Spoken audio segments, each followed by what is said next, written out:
Donc, le BTS maintenance des systèmes de production. Alors,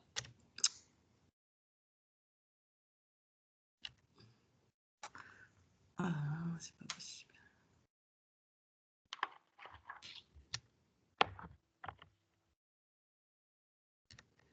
J'arrive pas à dérouler mon menu.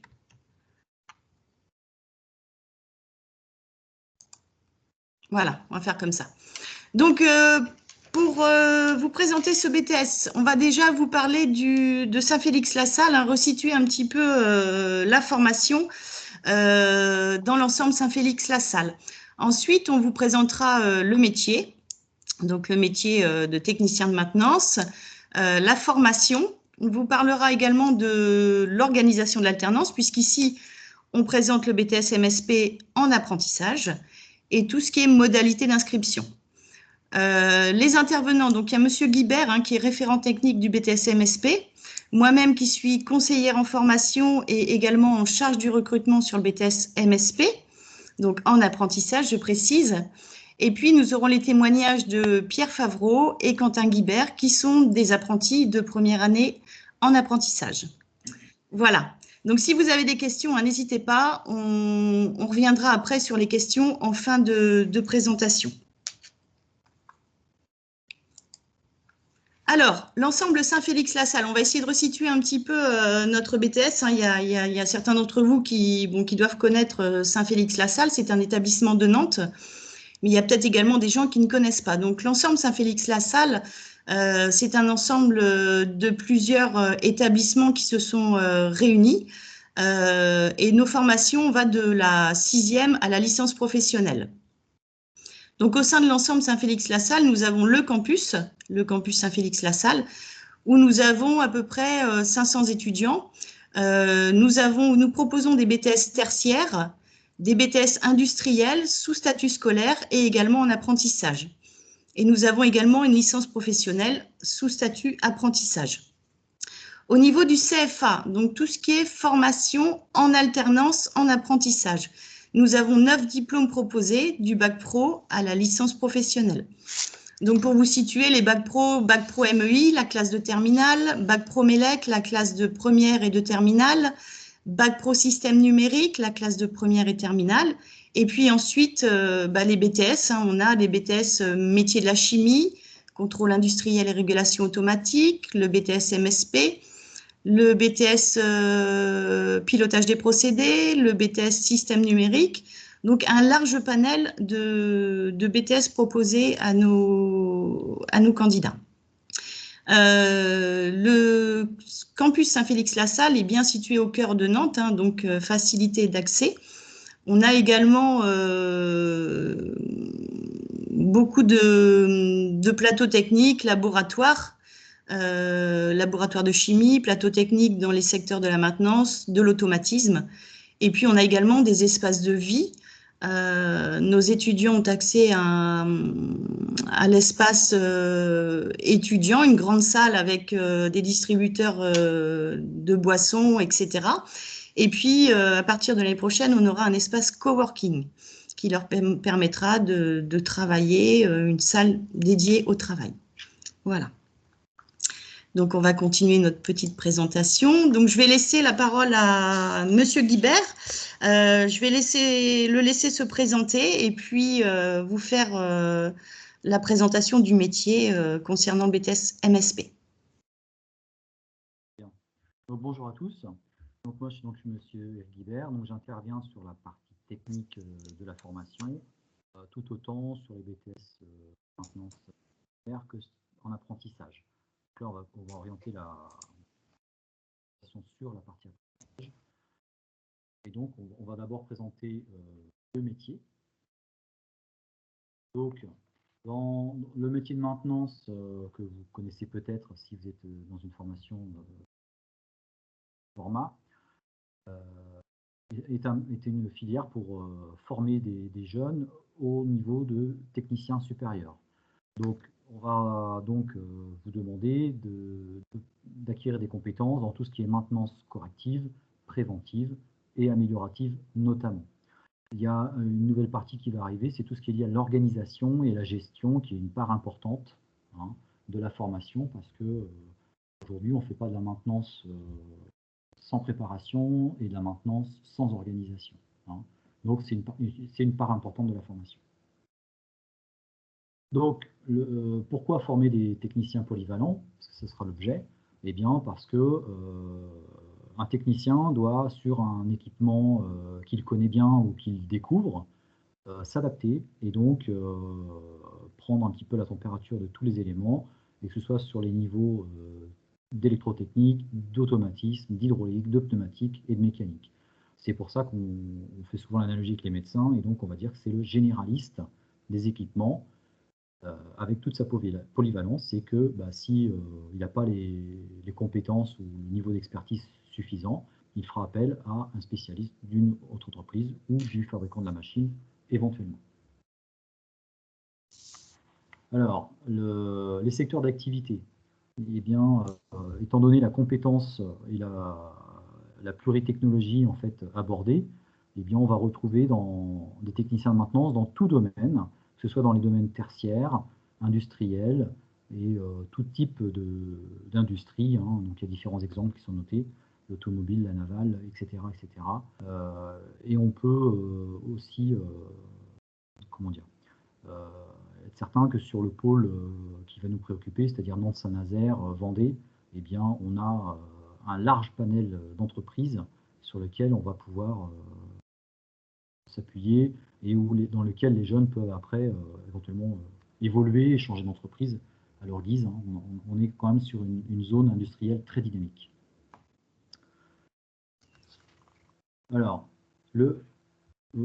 cette carte vous présente un petit peu les endroits où on a actuellement des alternants, hein, de première année en BTS maintenance. Donc, vous voyez qu'on va dans la Vendée, du côté de Saint-Nazaire, Châteaubriand, même un peu plus loin, et jusqu'à Durtal pour cette année. La majorité reste sur la grande périphérie nantaise, ou centrée sur le département Loire-Atlantique, pour être plus précis, hein. Mais c'est assez large, hein. Mais tout de même en restant sur les Pays de Loire. Au niveau de la formation, alors, on va vous faire acquérir des compétences professionnelles au cours des 2 ans, hein, qui vont être sur la maintenance préventive, corrective, l'amélioratif, l'intégration d'un bien et l'organisation du service maintenance. Donc c'est un petit peu ce que je disais en préambule. Alors pour ceux qui font déjà un bac pro maintenance, c'est des termes que vous connaissez et pour lesquels vous avez déjà appris des choses, bien entendu. Au niveau de la formation BTS, eh bien, on ira plus loin, ou alors on ira sur des équipements, notamment au niveau de la formation, sur des équipements plus complexes que ceux que vous pouvez rencontrer en bac pro. Pour ceux qui viennent d'une filière autre, style STI, OS, eh bien, on vous fera découvrir tout ça au fur et à mesure de la formation.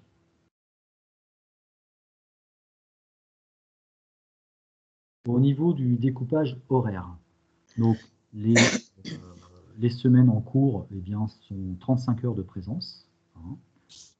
Ce sera toujours comme ça. Vous retrouvez des matières d'enseignement général. Donc culture générale, expression, c'est le français, très important, hein. Aujourd'hui, on vous demandera forcément de rédiger des comptes rendus, de faire des synthèses, des exposés. Donc il faut savoir s'exprimer. L'anglais aussi, hein. L'enseignement scientifique, maths, physique appliquée, chimie, hein. Vous pouvez être amené à travailler dans un domaine orienté chimie, rien que dans l'agroalimentaire, hein, c'est forcément des connaissances en chimie à avoir. L'enseignement professionnel, il y a une grosse matière qui s'appelle études pluritechnologiques, dans lequel vous allez retrouver l'électrotechnique, l'automatisme, pneumatique, hydraulique et la méca, hein. Donc tout ça, ce bloc-là fait 10 heures par semaine en première année et en deuxième année. Ensuite, il y a une partie de TP, une partie d'organisation de maintenance. Et puis, travail sur le projet. Donc, derrière ça, il faut voir tout ce qui est une aide pour vous pour tout ce qui est la rédaction des rapports et la préparation aux soutenances orales que vous aurez pour l'examen. Donc, c'est un travail qu'on commence dès le début de la première année pour que tout soit prêt pour la fin et que ce ne soit pas une charge de travail conséquente sur la fin de la formation. Donc l'objectif, c'est de lisser au maximum la charge de travail. La dernière ligne, c'est le TLV. Ça veut dire, dans cette heure par semaine, eh bien, on va discuter, on va échanger au niveau du pôle technique, mais en anglais. Donc l'idée, c'est d'acquérir le vocabulaire des techniques, le vocabulaire de fonctionnement des machines, et de savoir raconter un problème, décrire une intervention, échanger, hein, c'est de la communication, mais en anglais. C'est aussi évalué au niveau de l'examen. Donc ceux qui viennent de filière STI, ils connaissent ça déjà, ils en font en première et terminale. Sur le côté, vous retrouvez des petites vignettes avec les habilitations, hein, donc vous serez préparé au niveau B2BR au niveau habilitation électrique, et ce dès la rentrée, hein, afin que vous soyez opérationnel le plus rapidement possible en entreprise. Il y a la possibilité d'avoir du soutien scolaire si vous sentez des difficultés. Donc, il faut échanger, il faut en discuter avec nous, et puis on mettra ça en place. Et puis, on fait aussi le projet Voltaire, qui est une aide pour tout ce qui est communication, rédaction en français cette fois. Au niveau d'examen, la plupart des épreuves ont lieu en CCF, hormis deux, qui est une épreuve d'études pures et technologiques et une épreuve de français, qui sont, elles, sous format ponctuel. C'est un écrit de 4 heures à chaque fois, pour chacune d'elles plutôt. La majorité des autres épreuves sont en CCF, hormis deux autres, qui sont les soutenances liées aux travaux en entreprise, dont on parlera un petit peu après.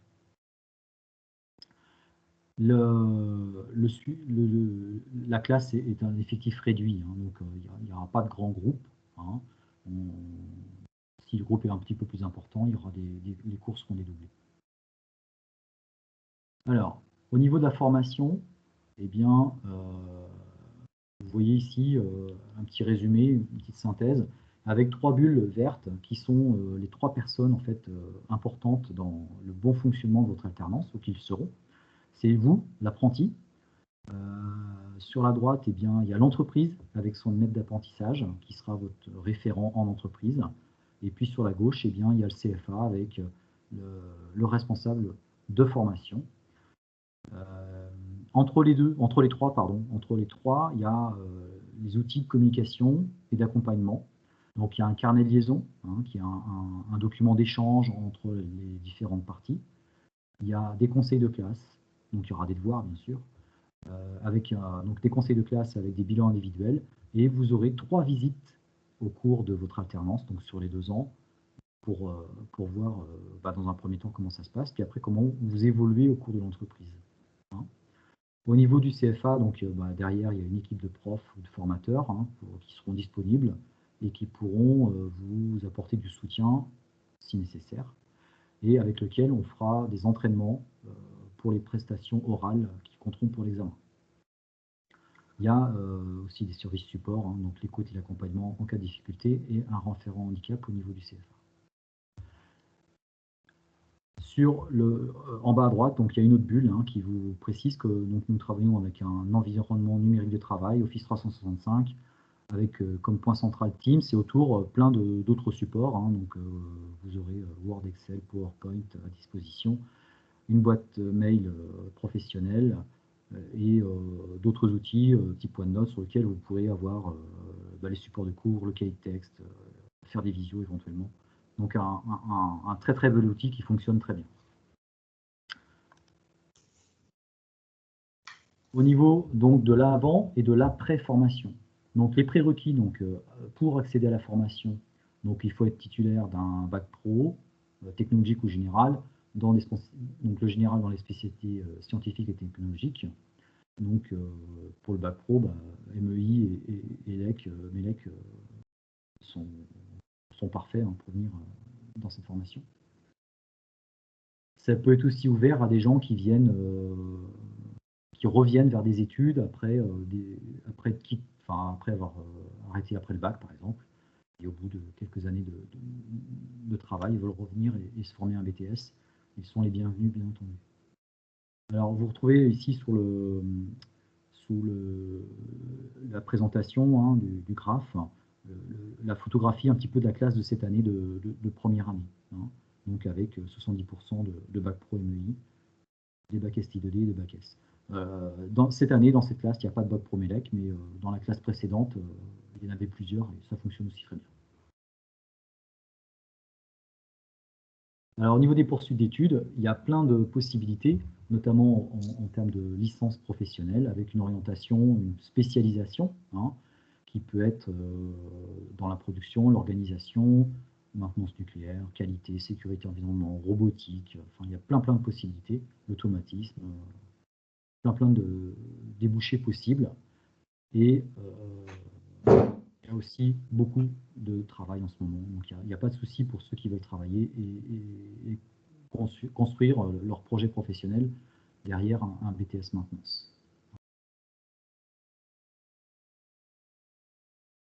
Alors, je vais relaisser la main à Moreau qui va prendre le relais. Et puis, je resterai disponible tout à l'heure pour les questions. Alors, on va maintenant parler de l'organisation de l'alternance au sein de Saint-Félix-la-Salle et puis on va aborder le contrat d'apprentissage qui nous intéresse ici. Donc là, on vous a mis un planning type d'alternance pour des BTS. Donc tous les BTS chez nous ont la même alternance. On est à peu près sur 2 semaines de cours au CFA et 2 à 3 semaines en entreprise. Donc, on est sur 1365 heures de cours répartis sur les 2 ans. Donc, la première année, on est à 665 heures. Ça fait à peu près 19 semaines de cours. Et la deuxième année, on est à 700 heures. Donc, la première année, les jeunes commencent les cours en septembre et les terminent début juillet. Et en deuxième année, ils reprennent les cours fin août et on les libère courant mai pour les examens. Alors, on va parler plus d'apprentissage maintenant. Donc l'apprentissage, c'est quoi? L'apprentissage, c'est un mode de formation qui permet de mêler des cours théoriques et pratiques avec une mise en application directe en entreprise. Le CFA est un lieu d'apprentissage, mais l'entreprise d'accueil est également un lieu d'apprentissage. On est formé au CFA, mais on est formé aussi en entreprise. Donc c'est un statut particulier puisque le jeune va signer un contrat d'apprentissage, donc un contrat de travail. Le fait de signer ce contrat de travail fait qu'il a les mêmes droits et devoirs que tous les salariés de l'entreprise dans laquelle il va passer ses 2 ans d'alternance. Donc, même pendant les périodes au CFA, finalement, il reste sous la responsabilité de son entreprise. Le CFA, en fait, va être prestataire de services pour l'entreprise. On est là pour former le jeune pour l'entreprise. Donc, il signe un contrat de travail, il a le statut salarié, mais il reste quand même, bien évidemment, étudiant. Donc, il a le statut étudiant des métiers. Étudiant des métiers, ça veut dire étudiant en apprentissage. Donc, pour information, on peut préparer un diplôme en alternance du CAP au niveau ingénieur. Donc, là, je vous ai mis 3 petites bulles, CFA entreprise apprenti. Le contrat d'apprentissage se signe entre l'entreprise et l'apprenti. Le CFA va passer une convention avec l'entreprise, mais en aucun cas, le CFA ne signe le contrat d'apprentissage. On indique juste, on met juste voilà, notre cachet pour indiquer que le jeune est bien inscrit chez nous. Alors, le public concerné concernant le contrat d'apprentissage. Donc, tous les jeunes de 16 ans à 29 ans révolus, sans limite d'âge en cas de handicap. Donc, on peut signer désormais, c'est assez récent, un contrat d'apprentissage jusqu'à ses 30 ans. Il faut le signer juste avant d'avoir 30 ans. Ça m'est arrivé cette année, donc voilà, ça permet aussi à des jeunes de pouvoir s'inscrire dans des formations, de reprendre des études. On parlait tout à l'heure de reprise d'études et on est vraiment dans ce cadre-là. La durée, donc pour un BTS, c'est 2 ans. Le rythme de l'alternance, on l'a vu tout à l'heure avec le planning, 2 semaines de cours, 2 à 3 semaines en entreprise.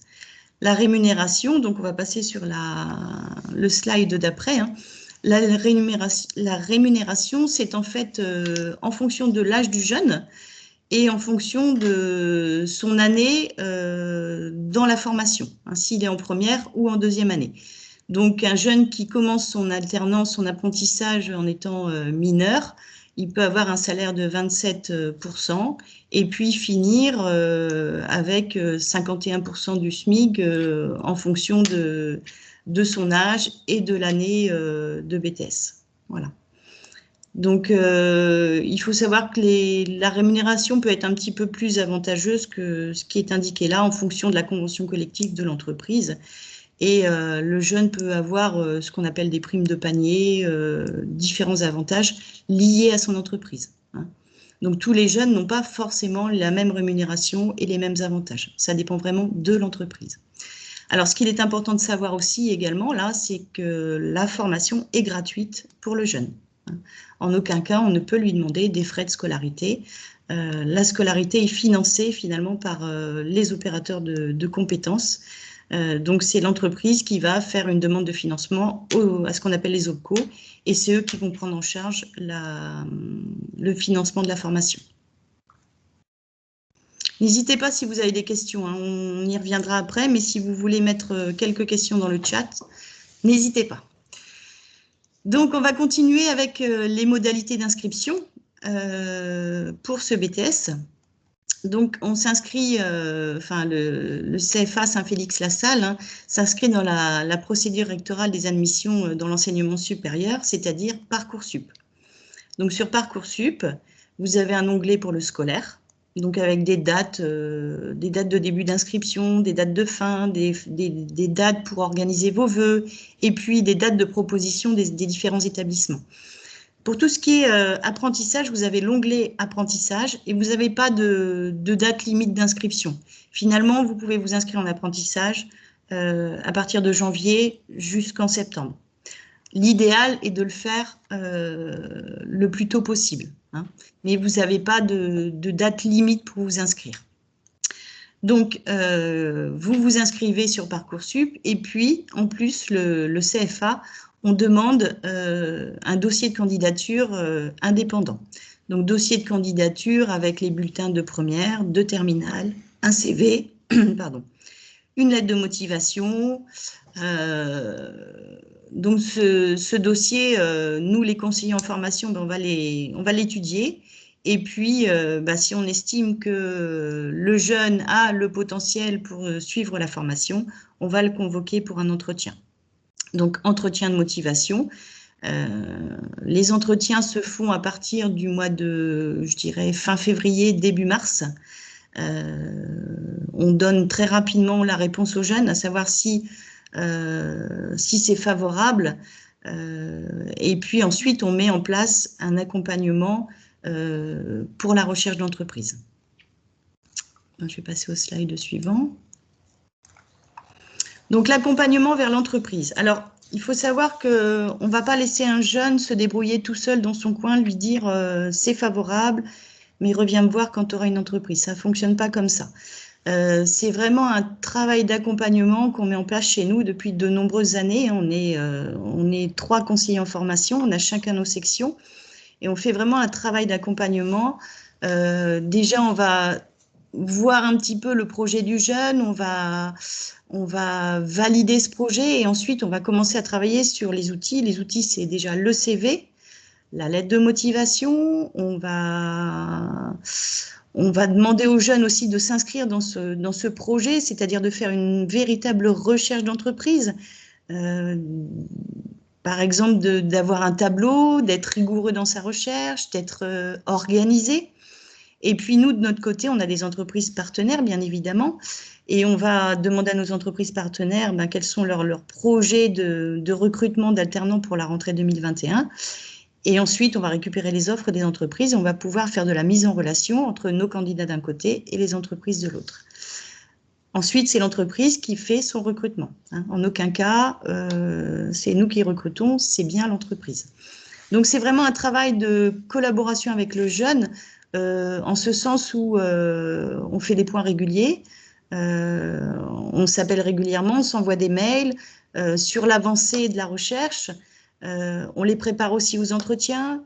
Voilà, on fait vraiment tout ce travail et je dirais qu'on ne fait que ça de fin février jusqu'à la prochaine rentrée. Donc c'est vraiment, enfin voilà, on y met vraiment tout notre cœur et toute notre énergie. Et puis, on accompagne aussi les entreprises, hein, je ne l'ai pas indiqué ici, mais on accompagne véritablement nos entreprises dans leur recherche d'apprentis. Et on va donc faire ce pré-recrutement pour nos entreprises partenaires. Et on va aller jusqu'à les aider dans le montage du contrat d'apprentissage parce que il y a des entreprises qui sont très au fait des contrats d'apprentissage et puis il y en a d'autres qui ont besoin d'aide. Donc voilà, un travail vraiment important. Il faut que le jeune s'inscrive vraiment dans ce projet, qu'il soit acteur de son projet et acteur de sa formation.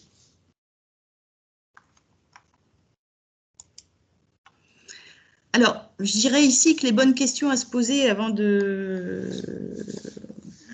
se lancer dans une formation, dans le BTS maintenance, dans l'apprentissage, c'est vraiment de faire un petit bilan, hein, ce que je sais faire, mes compétences, ce que je sais, mes connaissances, mes savoirs, mais également, suis-je prêt pour l'apprentissage? Est-ce que j'ai envie de mettre un pied dans l'entreprise? Est-ce que j'ai envie d'acquérir cette expérience?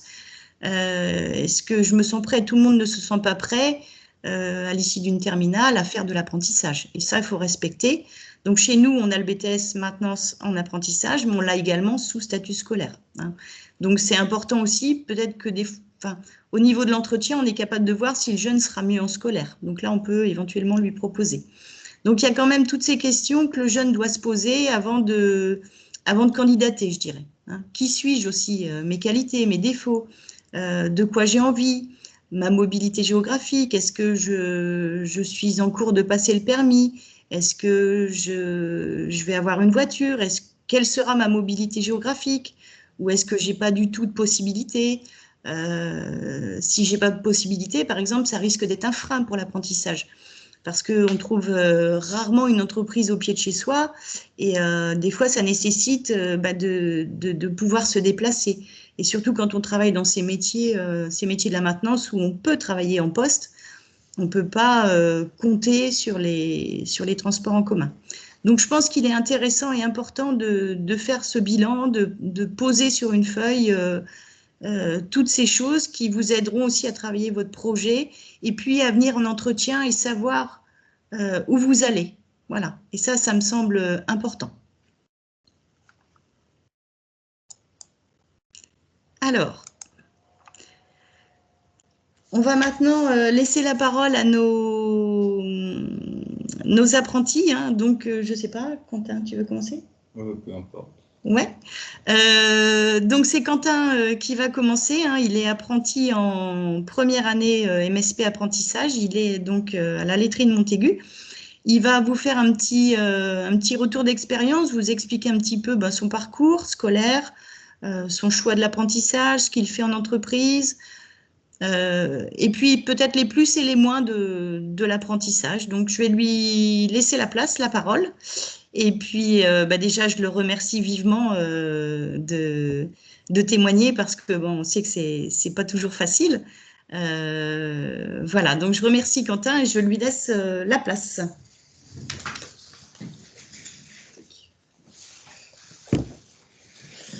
Donc bonjour à tous. Donc moi j'ai commencé par faire un bac pro à la Joliverie en maintenance. Donc j'ai fait plusieurs stages donc, dans différentes entreprises. En tout j'avais 5 stages d'à peu près 4 semaines. Par la suite j'ai demandé à Saint-Félix de faire un BTS en alternance en maintenance. Donc j'ai été accepté et du coup j'ai été pris aussi par la suite à la laiterie de Montaigu. Donc dans mon entreprise je fais toutes sortes de maintenance, donc aussi bien préventive, curative et améliorative. Donc j'ai été accueilli directement dès le mois d'août, donc pour faire un mois pour me familiariser avec mon équipe et aussi bien que l'entreprise. Et du coup, au début, on me laissait, je travaillais tout le temps avec mon tuteur. Et après, pour l'instant, on me laisse un peu plus en autonomie. Et du coup, ça m'aide à me préparer pour mon projet donc, de cette année qui est du préventif. Donc, les avantages d'être en alternance, c'est que déjà on est payé, on a une expérience professionnelle.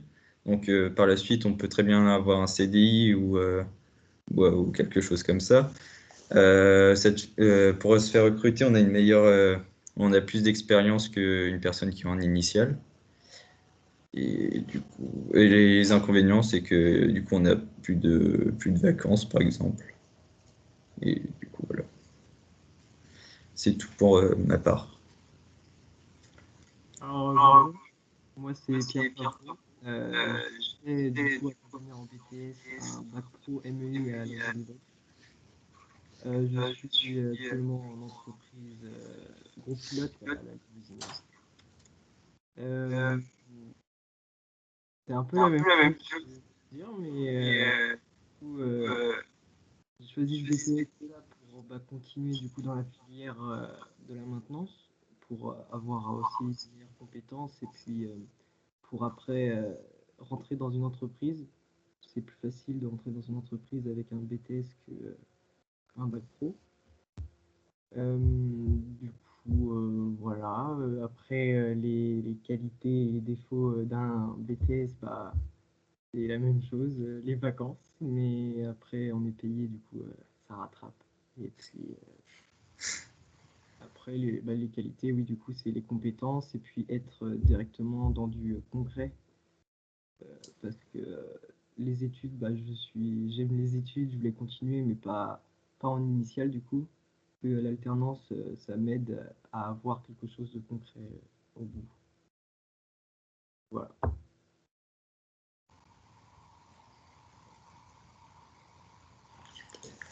David, Oui. est-ce qu'il y a des questions sur d'autres questions?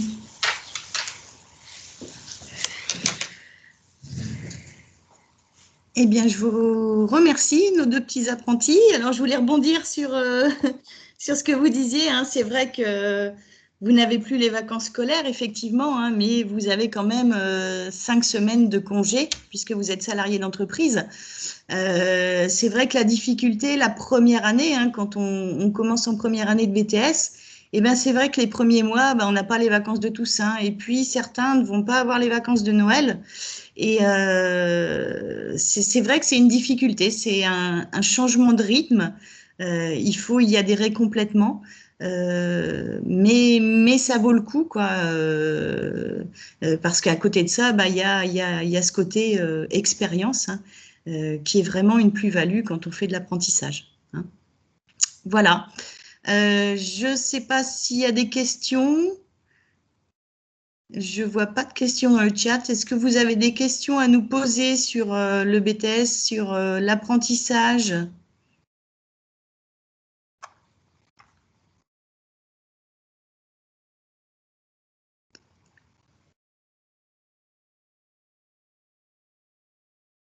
Ah, je vois qu'il risque d'y avoir au moins une question ou plusieurs.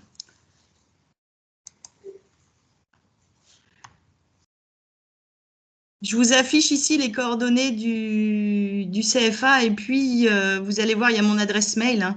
Donc n'hésitez pas à la noter. Et si vous avez des questions qui reviennent un petit peu plus tard, n'hésitez pas à m'envoyer un mail. Je me ferai un plaisir de vous répondre.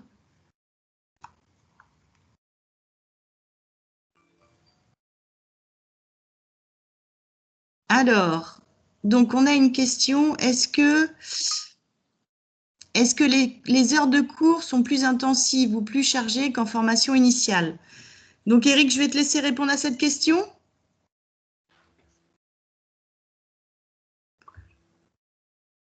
C'est plus chargé du fait qu'on est à 35 heures, effectivement, quand on est en cours en apprentissage. Mais je vais laisser Monsieur Guibert répondre.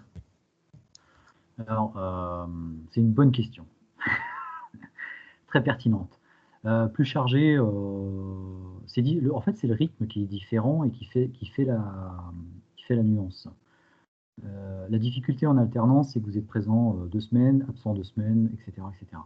Et donc, il faut absolument revenir lundi quand vous revenez au CFA en ayant revu ce qui a été fait 15 jours plus tôt. Hein. Ça, c'est une difficulté. Après, sur sur le rythme, oui et non, dans le sens où les scolaires, ils ont aussi des stages, ils ont des vacances, donc ils ont un rythme qui est aussi coupé, hein, même si c'est un petit peu différent.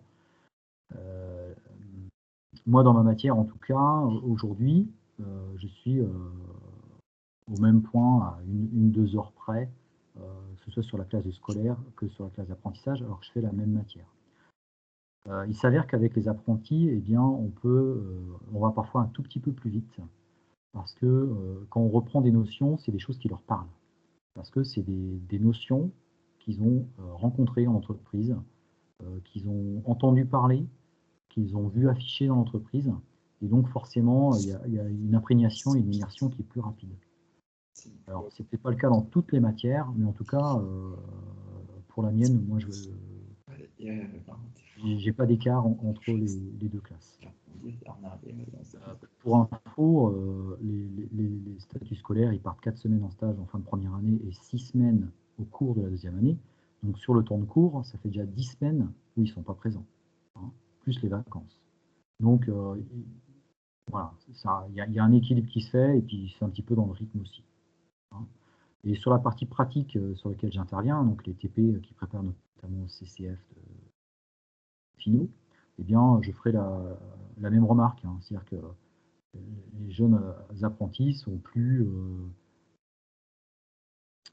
comment dire, débrouillards, c'est pas le mot, mais vont plus vite, hein, parce que ça les raccorde à des activités qu'ils ont aussi rencontrées en entreprise avec des contraintes de prod et de réaction qu'ils ont acquises, hein, et que n'ont pas forcément les scolaires.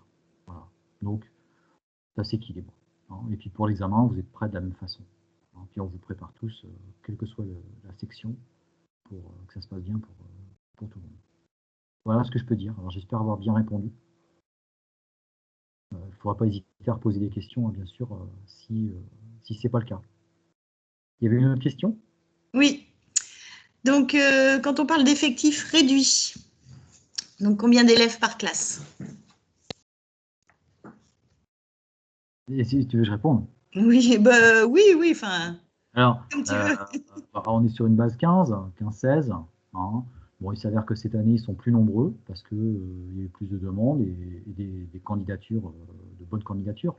Donc, on a fait un groupe plus étoffé, mais donc ils sont 24 hein, en première année, mais on a fait 2 groupes de 12. Voilà. Donc, il y a quelques cours à 24, mais la majorité sont des doublés. La plupart des cours sont dédoublés finalement. Oui, et surtout tous les cours qui nécessitent des activités pratiques ou informatiques. Ouais. Oui, parce que finalement, on peut dire qu'il y a aussi un gros travail de suivi et au niveau de tout ce qui est rapport d'activité, projet de deuxième année. Donc, on n'a pas été trop dans le détail parce que non, c'était pas l'objectif de cette réunion, mais c'est vrai que ça nécessite un accompagnement. pour faire court, le BTS maintenant, c'est un des rares BTS. Alors, les statuts scolaires ont 2 stages, donc, qui valident 2 compétences. Et bien pour les apprentis, c'est la même chose. La première année est orientée maintenance préventive. Alors, orientée, ça veut dire qu'on attend qu'ils nous racontent une activité de maintenance préventive, hein. C'est pas on doit faire du préventif toute l'année en entreprise. Non. Hein. Donc, un peu de maintenance préventive.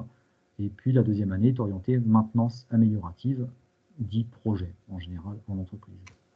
Donc ça nécessite de construire 2 rapports, de construire 2 diaporamas qui amèneront vers 2 soutenances orales à l'examen.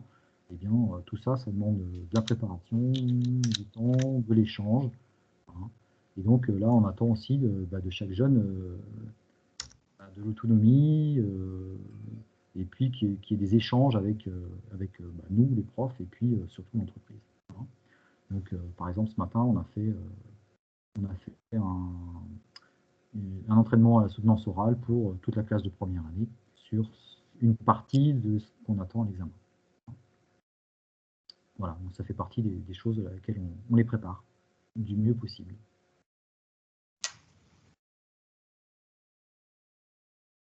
Est-ce qu'il y a d'autres questions? Je ne vois pas d'autres questions arriver. Donc, je pense que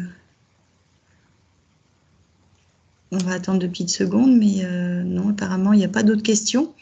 Donc, ce qu'on vous propose, hein, ce support, il va être mis en ligne. Ah, une autre question. Donc, est-ce qu'il faut commencer son contrat en août ou en septembre? Donc, là, je vais pouvoir vous répondre, hein. La formation commence début septembre. Donc, la plupart des jeunes qui signent un contrat d'apprentissage vont commencer leur contrat au début de la formation. Si la formation commence le 10 septembre, ils vont commencer leur contrat le 10 septembre.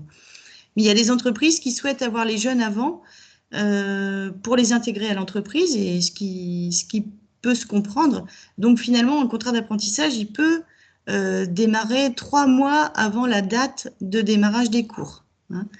Donc, il y en a assez peu qui commencent 3 mois avant, mais quelques-uns quand même qui démarrent leur contrat en août. Ça permet à l'entreprise de les intégrer et puis de se faire un premier avis aussi, hein, parce que c'est un recrutement. L'entreprise recrute son salarié et elle a envie de voir aussi comment il se comporte en entreprise, comment est le démarrage, etc. Donc, il y en a certains qui vont commencer début août. Et puis,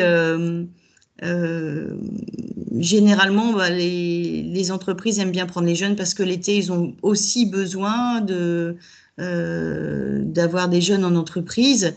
Et ça permet aussi aux jeunes, quand il est d'accord, quand il le souhaite, de pouvoir avoir un job d'été. Donc, il y a des entreprises qui vont prendre les jeunes en CDD sur l'été, et puis après qui vont embrayer vers le contrat d'apprentissage. Il y en a qui vont les prendre en contrat d'apprentissage début août, et il y en a qui vont démarrer le contrat à partir de la formation. Donc voilà, il y a plein de cas de figure différents.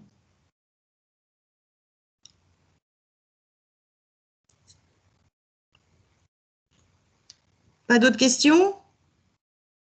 Allez-y, n'hésitez pas, hein. On est là pour vous répondre.